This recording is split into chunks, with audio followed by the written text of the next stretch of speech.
unfair contract term regime in Australia, as well as the Australian privacy framework. After a brief overview of these two areas, we'll discuss the unfair contract term regime first. We'll go through the penalties for non-compliance and provide you with some practical examples. We'll then move on to privacy and the upcoming reforms in that area, including changes to the personal information and data retention requirements. We'll then speak about the tighter personal information rules and the updated timeframes for reporting data breaches. And then at the end, we'll have some time to answer any questions you might have. I'll pass over to Phoebe now to get us started. Okay, great. Thanks, Paris. So first up, we're going to be talking about unfair contract terms. And whether you're providing a contract to a potential customer or receiving one, it's important to understand what an unfair contract term is. It may give you leverage in negotiations, but it will also help you avoid receiving penalties from the ACCC. The unfair contract term regime, which we'll refer to as UCTs throughout today, recently underwent some changes that were aimed at protecting businesses that are going up against bigger players and who may not be in a position to negotiate any unfavourable terms. These changes have broadened the application of the regime and increased the penalties. So today we'll discuss what these changes are so you can confidently understand your rights and obligations under the law. We're also going to be discussing some changes to privacy. So it's important for every business to know and understand its privacy obligations and the upcoming changes to privacy legislation in Australia. In Australia and around the world, there are an increasing number of data breaches occurring. Cybersecurity leaders are advising that it's not a question of if your organisation will have a data breach, but when. It's therefore crucial that you ensure that your organisation is set up to navigate compliance complexities, to mitigate both legal and operational risks, and to protect the reputation of your business. So today we'll discuss the privacy protections your business should currently have in place and what is required for you to prepare for the upcoming reforms. So what makes a contract term unfair? A contract term will be unfair if it causes a significant imbalance in the rights and obligations of the parties, if it's not reasonably necessary to protect the legitimate interests of the business, and causes detriment to one party if the other party seeks to rely on it. We're going to take you through some examples of UCTs in just a bit, but it's important to first understand that this regime doesn't apply to every contract. The unfair contract term regime applies to standard form, consumer or small business contracts. So there are a few elements to that. The first is that the contract is standard form, and then the contract is either a small business or consumer contract. So let's break down those concepts. The law doesn't specifically define what a standard form contract is. However, the court will consider a range of factors when determining whether or not a standard form contract actually exists.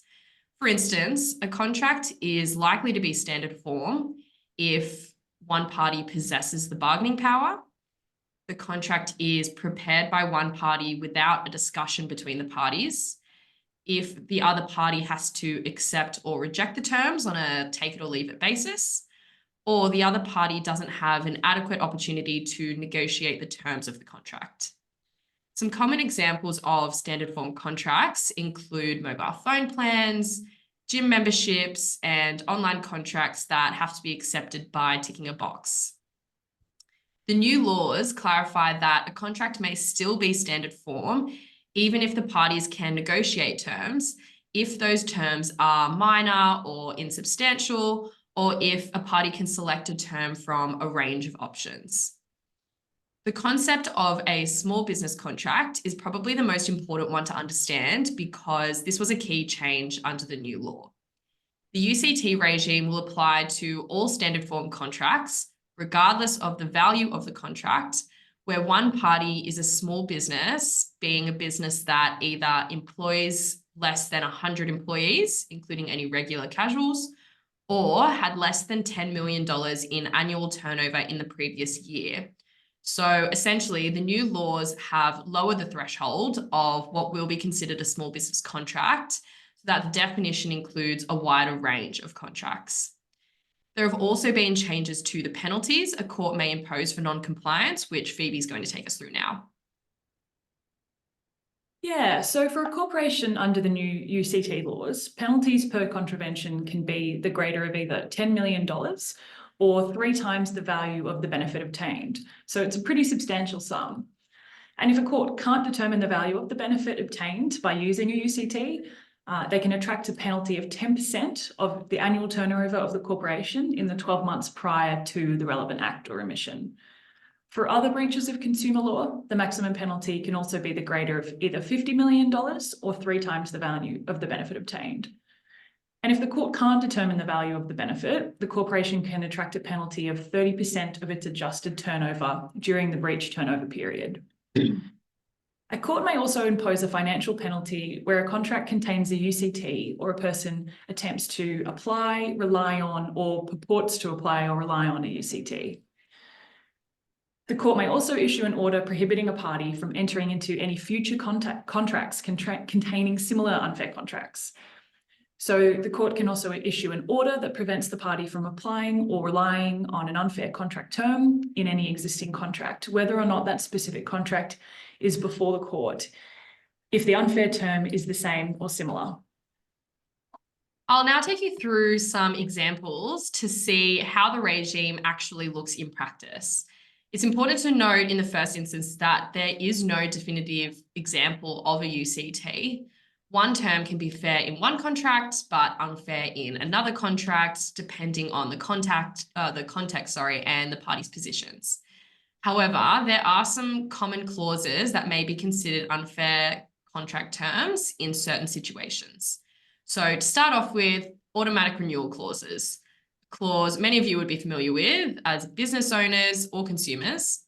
The fairness of these clauses largely depends on the specified renewal period. So generally, the longer the renewal period, the more likely it is to be considered unfair. So a 1-month contract with monthly automatic renewal is unlikely to be deemed unfair. However, an automatic renewal term can be unfair if it is difficult for customers to cancel after renewal. For instance, if a customer is required to pay a cancellation fee to terminate the contract, the automatic renewal term may be considered unfair. But on the other hand, if they can cancel at any time without paying any extra fees, the clause is unlikely to be considered unfair. The next example are unilateral price increases. So that's where a party with more power can raise prices without considering the rights of the weaker party. And these clauses are often considered unfair. For example, if a service provider increases the price of the services without giving the customer any prior notice, and the customer can't terminate without incurring some sort of cancellation fee, then that term is likely to be considered unfair. The last example I'll talk about are indemnities. An indemnity clause is a common term in a contract. It's where one party agrees to compensate the other party if there's been any harm or loss. However, you are not allowed to have an indemnity clause that holds customers or other businesses responsible for losses out of their control. So it's important that you protect your interests and make sure that any indemnity clauses don't include losses that the other party directly causes. Some other recent changes that will affect Australian businesses are the upcoming reforms to Australian privacy laws. And Phoebe's going to give us an overview of that now. Yeah, so there are a number of pretty significant changes that we're going to be seeing in the next 12 months, but it's also a good opportunity to sort of check where you're at with the existing privacy obligations and whether your business is compliant. So starting from that position, what should your business currently have in place to ensure that it's compliant? So we recommend that every business hold itself to the strictest standard. And so as a base, we recommend that privacy toolbox should include a privacy collection notice, a privacy policy, data breach response plan, a compliance handbook for staff to use, and also annual staff training. And this is sort of a basis that you should make sure you currently have, and it'll put you in a really good position to be able to address the reforms. So what are these reforms? So in February last year, the Attorney General Department released a review of the Privacy Act, where it proposed 188 further changes to the Privacy Act. And in September of last year, the government released a response to that report, and they agreed to 38 of the 188 recommendations. And they revealed that these changes would likely be made in 2024. So the reforms are intended to address public concerns following a large number of high-profile data breaches in Australia, and to bring the law more into alignment with some of the more protective jurisdictions. Generally, these changes will make Australia's privacy laws a lot more similar to the GDPR laws in the EU and UK. Now, we don't know exactly when these reforms will take place, but we do know the basic principles that will change, and we're expecting to see significant movement in 2024. So we'll discuss a few of the key changes today. And one of the most important things to take away from this discussion is that there are things that your business can do now to prepare for those changes. So one of the key reforms were changes to the scope of personal information. So you may be familiar with the current definition of personal information, which is information or an opinion about an identified individual or an individual who is reasonably identifiable, whether the information or opinion is true or not, and whether the information or opinion is recorded in a material form or not. So this wording about an individual will soon encompass information that relates to a person, whether the name of the person is actually known or not. A reasonably identified person will be expanded to include a person who can be distinguished from another person. Personal information will also include information that businesses collect digitally, such as IP addresses and device identifiers. So what are the implications of this? Well, the definition will capture a much wider range of individuals and therefore a wider range of personal information. So you'll have to have a think about minimizing data collection and more about making your data masking, data aggregation, and de-identification measures much more robust. Yeah, and another key reform that we're expecting to see is changes to data retention requirements. So the current regulations require an entity to take reasonable steps to protect information from misuse, interference, and loss, and from unauthorized access, modification, and disclosure. An entity must also destroy or de-identify personal information it no longer requires, unless otherwise required to retain it by law. And one of the recommendations of the Privacy Act review was to include greater clarity around what steps are actually considered reasonable.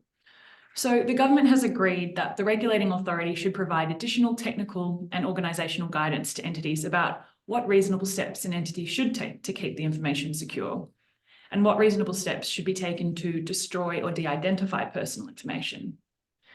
The motivation for this change is likely commentary that came out of some of the recent major data breaches in Australia.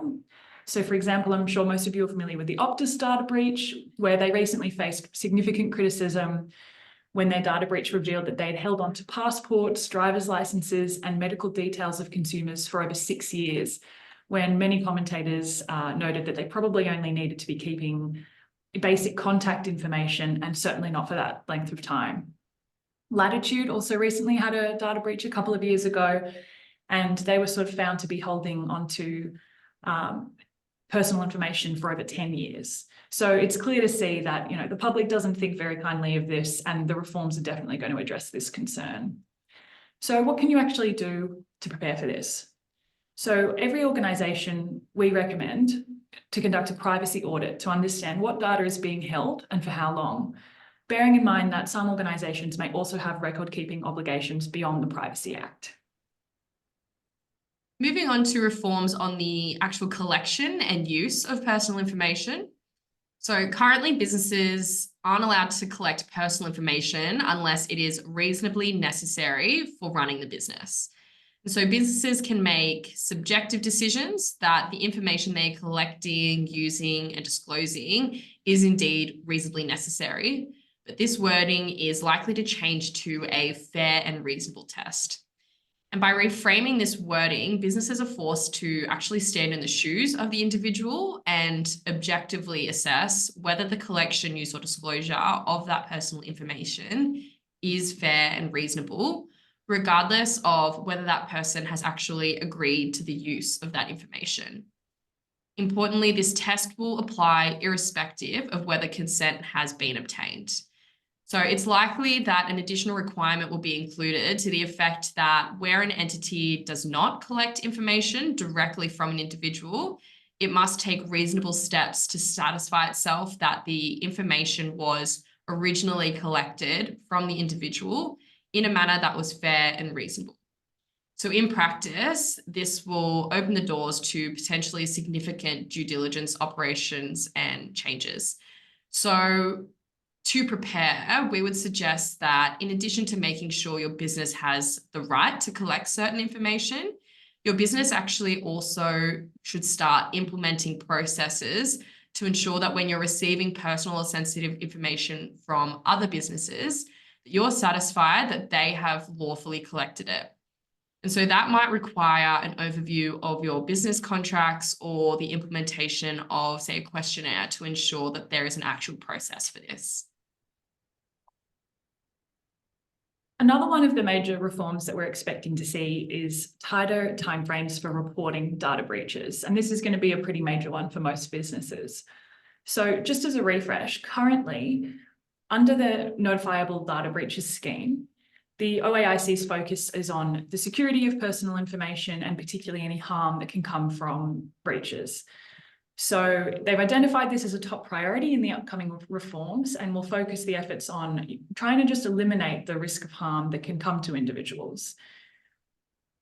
But you are currently expected to have an established process in place to assure an effective response to data breaches.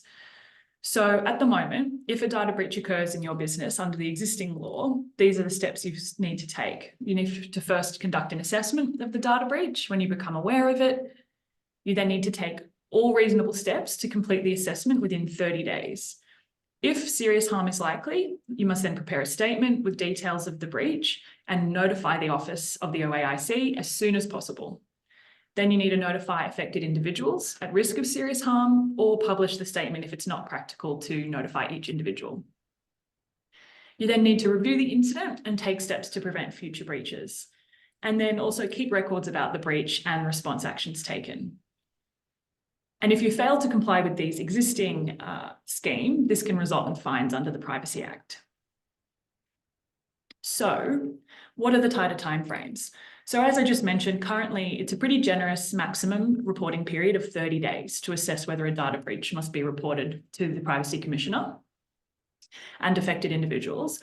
But the government has agreed in principle that businesses under the new reforms must notify the Privacy Commissioner as soon as possible and within 72 hours. So that's a major, major change from 30 days to 72 hours. And they also need to then notify individuals of the data breach as soon as possible and take swift steps to reduce the impact of the breach on affected individuals. So this is a pretty major shift, and there are things you can do to prepare for it. The number one thing that we suggest is just making sure that you have an up-to-date, robust data breach response plan and that the people in the know within your organisation are aware of it. So to summarise, the unfair contract terms regime has undergone significant changes recently, with the definition of a small business contract being expanded and penalties for non-compliance increasing. So it's important now more than ever that businesses review their standard form contracts to identify any potentially unfair terms and then take proactive steps to ensure that you are complying with the new laws and that you're avoiding incurring any of these new penalties and the inherent reputational risks that would come from that. And then in relation to privacy, overall, what can you do to prepare for these changes? You don't need to wait until the reforms actually happen. As we've discussed, you can take these steps now. So we'd suggest, auditing your data and privacy processes, whether that be undertaking an audit of your information collection processes and checking how your business collects, stores, uses, discloses, and actually monitors personal information. Identifying any obvious gaps in your processes and implementing policies and procedures to fill those gaps. And at the same time, checking how compliant you are within your existing privacy obligations. So ensuring your employees have a clear understanding of the correct procedures and implement training if necessary. You can definitely start planning. So, determining what steps your businesses will need to take to comply with the recommendations and plan for those changes. So in particular, identify what processes you need to comply with these new changes and what is required to erase an individual's information if you're requested to. should also consider what you can do proactively from a public relations perspective to establish a positive relationship with the public so that when, not if, a data breach occurs, you can minimize the reputational damage that comes from that data breach. Finally, check your privacy toolbox, as Phoebe discussed. Do you have a privacy collection notice, a privacy policy, a data breach response plan, a privacy compliance handbook, and annual staff training? Look, that concludes the main part of our webinar, and you might find our commercial contracts checklist useful, and you can download that publication in the handout panel or simply by scanning the code that you'll see on your screen. You might also be interested in our upcoming event, particularly any in-house counsel here with us today on the ACCC enforcement and priorities and the key takeaways for in-house counsel. So we're going to answer your questions shortly. We've had some sent in preparation, and perhaps we might have some follow through now. But just while we wait for you to submit them, we'll take a minute just to tell you about our LegalVision membership. So by becoming a LegalVision member, your business gets unlimited access to our full team of over 100 specialist lawyers for all your business as usual needs. So it's like having your own in-house counsel for a fraction of the cost. Our team can assist you with unlimited document drafting and reviewing of business contracts, unlimited legal advice consultations, and unlimited domestic trademark registration, and so much more. We also offer a dedicated service for in-house teams and general counsel to manage your high volume business as usual tasks. And you might also be interested in our privacy compliance solution. So we can actually help you audit your privacy practices, provide practical recommendations, train your staff on privacy best practices, and assist you with all your privacy needs. If you want to learn more about how membership or privacy solutions that can help you, please feel free to request a free consultation when the survey appears at the end of this webinar.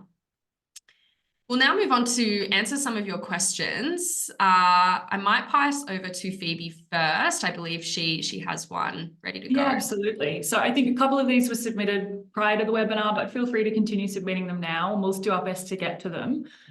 So one of the ones that we got through beforehand was sort of a two-parter. The question was, if a customer requests deletion of their records, is the company obliged to contact the software vendors to ensure that erasure is permanent? So that's sort of saying, I can delete my side, but what about the other providers I've given that information to? Do I need to ask those parties to also delete the information? And so this is one of the principles that's already a principle under the GDPR. So that's if you're complying with the UK and the EU, the principle is generally, yes, you've sort of got to take reasonable steps to delete it and also make sure that you're reaching out to third parties that you may have supplied it to and getting them to delete it as well. But that's all within the scope of what's reasonable. So if that's impossible, the law sort of acknowledges that. And we are expecting, that's not currently the requirement in Australia. We don't actually have a right of deletion yet. But with that, we will. This is one of the things that we'll be seeing in these changes, and we do expect that that will be the case there as well. So that's the first part of that question. The second part was, if a customer accesses an Australian SaaS service from overseas, are they entitled to their home country GDPR rights? And the answer to that one is also sort of a yes. So it's sort of a question of, as an Australian business, when are you sort of required to comply with the GDPR or, whatever other country it might be? And generally the principle is that if you're sort of, as an Australian business, you're offering goods or services to individuals in the EU, or if you're sort of monitoring behaviour of individuals, which is sort of, for example, say you're tracking data on how many people might access the website, then yes, you're required to comply. So important to check in with that, and certainly something we can also help out with if you're already doing that and you're not quite sure on what you need to be doing. I can see one coming through in relation to the obligations you may have regarding databases of clients and mailing lists. So when it comes to retaining information for the purposes of, I guess, maintaining a database of your clients, that issue of data retention definitely comes into play. And the changes in relation to how long you can retain that information is definitely applicable. And it'll really be, that new test of over, what is fair and reasonable, for how long you can keep it. But the second part of that question, when it comes to mailing lists, that's more of a spam issue. And that's dealt with under an entirely separate piece of legislation. So those laws deal with things like consent and making sure that your customers have rights to opt out of receiving certain, communications on a mailing list. The government has said that they might review the definition of direct marketing, which is relevant to the Spam Act. But I guess generally they have said that they're going to make some changes to make the, interaction between the spam legislation and the privacy legislation much more cohesive. What those changes are is a little bit unclear at this stage. But if you are interested in, learning more about your obligations under the Spam Act, we'd be happy to discuss that with you. Just feel free to leave us your information for that free consultation. Okay, another one that I've had come through is asking about, or it's sort of asking for a personal view, which I think we can offer Paris, on what do we think about some of the upcoming changes to the privacy law that are going to mean that an individual has a direct right to sort of sue or go through the courts and use the litigation pathways, and sort of the statutory right. And what do we think of that? Do we think it sort of will be implemented? Well, I guess one of the first things is, from my perspective, we don't have a draft of this bill yet, but the government has really given us quite a bit of clarity that the things that they've agreed to in principle will be in it. So we are expecting this to be in it. They've identified it will. And it's an interesting one that Australia has been talking about for decades, because we don't have a tort of privacy like some other countries, like certain states in the US do. So it's going to be a pretty big change. The question will remain whether any individuals actually take it, because I guess the alternative at the moment is you rely on the regulator. So when a data breach happens or someone misuses data, you're relying on the regulator to step in and sort of protect you. Whereas this now means we can kind of take matters into your own hands and you can take action through the courts.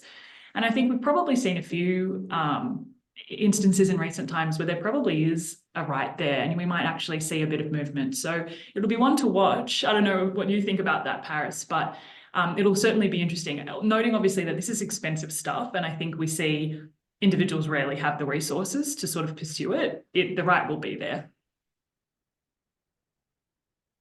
Just looking through now as well, I've got one moving on to, I guess, the more consumer side of the presentation. And the question is, are retailers liable for claims of faulty products or damages from product use, or should liability fall on the product's manufacturer or distributors? So that's a really good question. And the answer is yes. So both suppliers and manufacturers owe a duty to consumers and will have obligations under the Australian consumer law. But as a supplier, you also, you have to comply with the ACL, and best practice is to seek compensation as a supplier from the manufacturer. So really, as a supplier, you shouldn't be redirecting your customers directly to the manufacturer.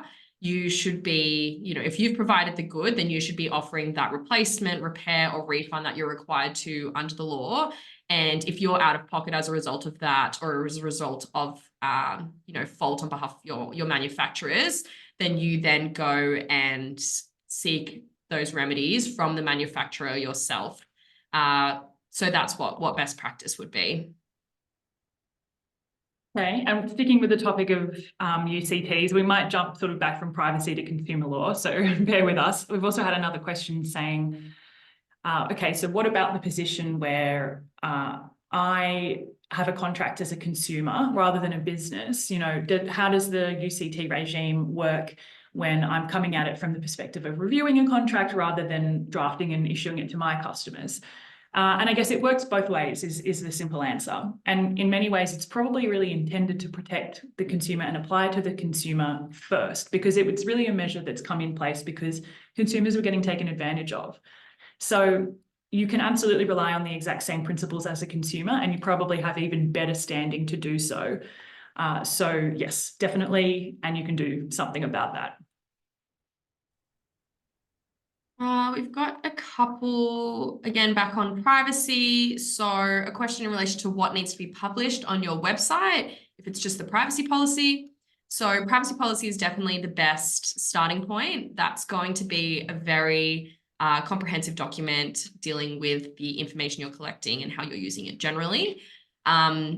On top of that, each time you collect a specific piece of information for a specific purpose, you should be issuing a privacy collection notice. So, for example, if you have a customer, trying to use a contact us form or signing up for an account, providing information for that basis, you should have a tailored privacy collection notice that deals with specifically what information is being collected in that instance and how it's being used in that specific circumstance. So that's what should be published on your website. Also, in relation to cookies, particularly if you are GDPR compliant, that can be published in a separate policy. It can also be, included in your privacy policy. But I'd say those are the key documents that should be published on your website. And then just another quick one on that is when those privacy laws will come into effect. It's unclear when exactly they'll come into effect. They'll not definitely, sorry. We've, I guess, got an indication from the government that it's looking like 2024, but then again, we are in May and we haven't seen too much change. So it is really unclear. I guess the expected timeframe is sometime this year. Yeah, I think we might be in the calm before the storm. It's been a bit quiet, but we're expecting to see movement soon. So something to look out for. Okay, another question on the privacy side of things is about accurate record keeping. And someone said, how do you delete the information while also having accurate records? They seem to kind of contradict each other, which I think is, a very understandable question, and it can be a little bit contradictory. I guess the main principle to sort of keep in mind is that we're really trying to make sure that when businesses collect private, personal, sensitive information, there's a reason for it and it's serving a purpose. And when it no longer serves that purpose, like the customer's long gone, they haven't ordered anything in years, you're no longer in contact with them, it's no longer there. And so it's sort of, there isn't really a one size fits all approach to this. And we're expecting to see some more guidance from the OAIC in terms of how to actually practically navigate this. But generally, if you're sort of following the principle that you have information from an individual for a reason, to provide the service to them, to contact them, then there's no obligation to delete it. You're well within your rights to keep it. It's sort of when it goes beyond that, where it's sort of sitting in your systems and you're not really using it anymore.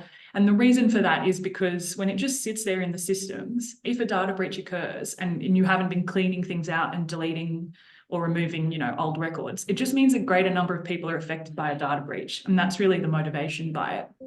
And I think as well, that's not to be confused with the principle that an individual is entitled to get in contact under these new reforms and request that their personal information is deleted. And that should sort of just be dealt with on a case-by-case basis as those requests arise.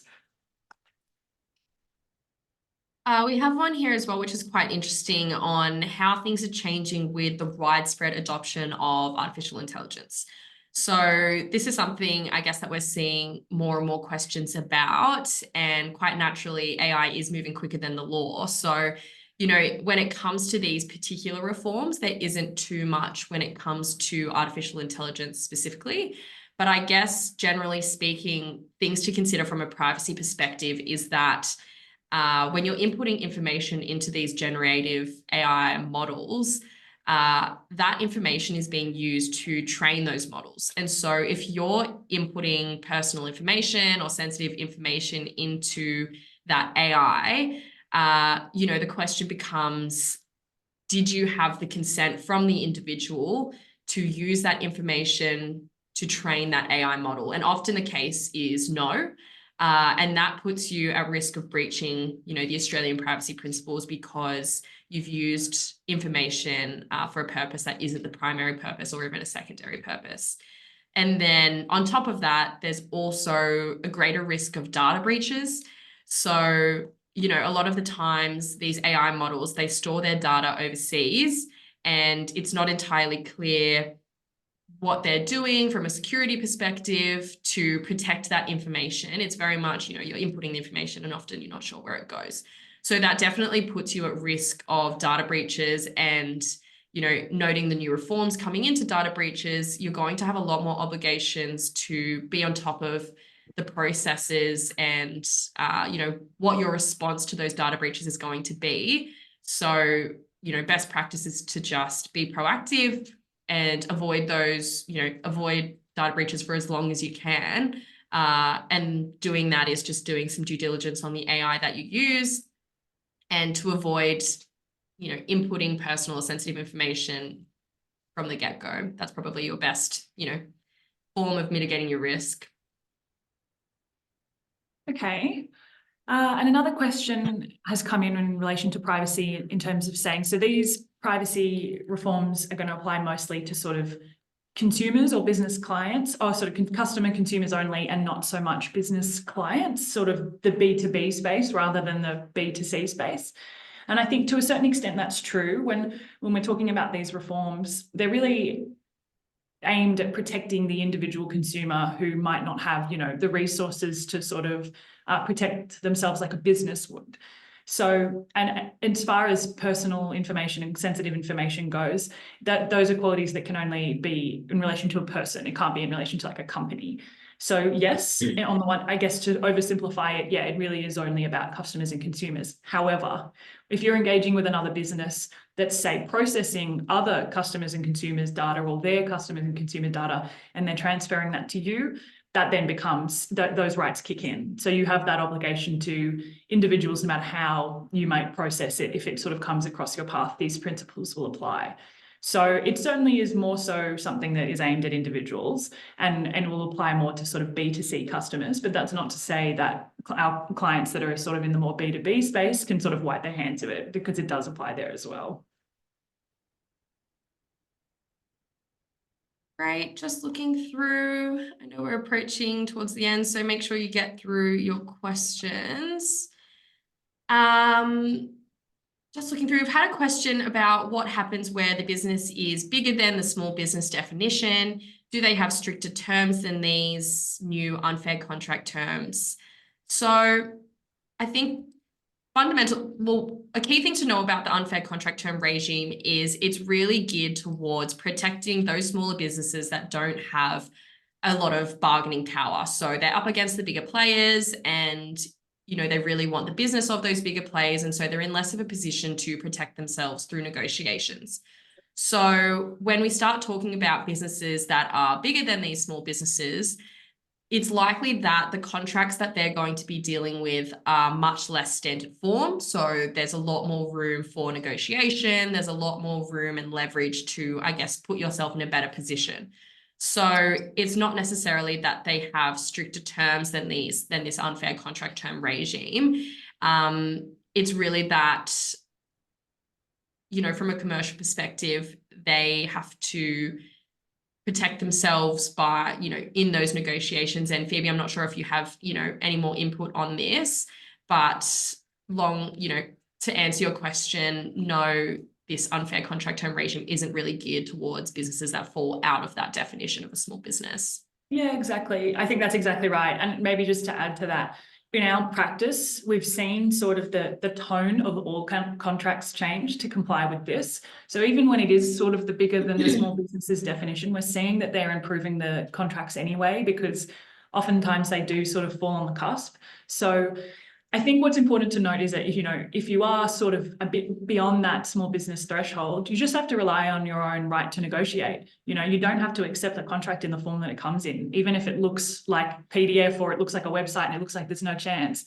You do have a right to negotiate it. So use that right. There's also other principles at law that you can rely on. Penalties, sort of, a fine for terminating, or some sort of financial imposition on you for breaching the contract. Those have always been illegal in Australia, really. So there's other principles you can rely on to sort of get the position you need. Yeah. I think I also had another one in the ACL sort of side of things, in terms of a bit less UCT geared, but just in sort of asking, is it necessary to have a clause in the terms that refer to the ACL? And what is the downside of not doing so? So basically, no, you don't have to have something in your contracts that talk about the ACL. It automatically will apply. It applies to sort of every consumer in Australia, regardless of what's in the contract. It is usually helpful to have it in there as well, just to let consumers and your customers know their rights generally. And it's also just sort of important to make sure that nothing in your contract is attempting to override those rights, because you can't contract out of these rights under the ACL. They exist regardless of what you put in a contract. So not necessary, but often helpful, and we just need to be a bit cautious around the language. So we've had a question come in relation to data breaches. So it says, are small businesses required to notify data breaches within 30 days, or does it only apply to corporations? So important distinction, I guess, is that the definition of small business is much more of a concept when it comes to the UCT regime, so much less so for the Privacy Act. And, you know, while there is a certain threshold before you are obligated to comply with the APP principles, it's definitely best practice from a commercial perspective and just from a general privacy perspective to comply with all of the obligations under the privacy framework. And included in that is the obligation to report data breaches. So to answer your question, no, it's not necessarily only apply to corporations. We'd say best practice is across the board. Yeah, absolutely. And I think also the requirement to notify really comes down to the likelihood of harm. It's entirely possible to have a data breach, but actually no one's really going to have serious harm as a result of it. And so then the obligation to notify is reduced significantly. So if you think you've had one, definitely get in touch. And there's sort of a whole assessment process that we can assist with. Okay. We might be out of time. Are there any others? I think there might be a couple more that perhaps we can get in touch afterwards if you do have any additional questions. I think we've gotten to most of those, Paris. Yep, I agree. Okay, look, just to wrap up, everybody, that concludes the main part of our webinar. Oh, sorry, not the main part of our webinar, but I guess the Q&A portion of our webinar. That's all the time we have for today. So again, apologies if we didn't get to your questions. If you could just submit your details in the survey at the end, we can provide you with any assistance with any of the questions we didn't answer, or if you'd like to learn more about our membership, we can definitely help you with that. And while this is a free webinar, we really value your feedback. So if you could just complete the 30-second survey at the end, we'd really appreciate it. But other than that, thank you so much for joining us, and hopefully you found this presentation useful. Thanks, everyone. Thanks, everyone.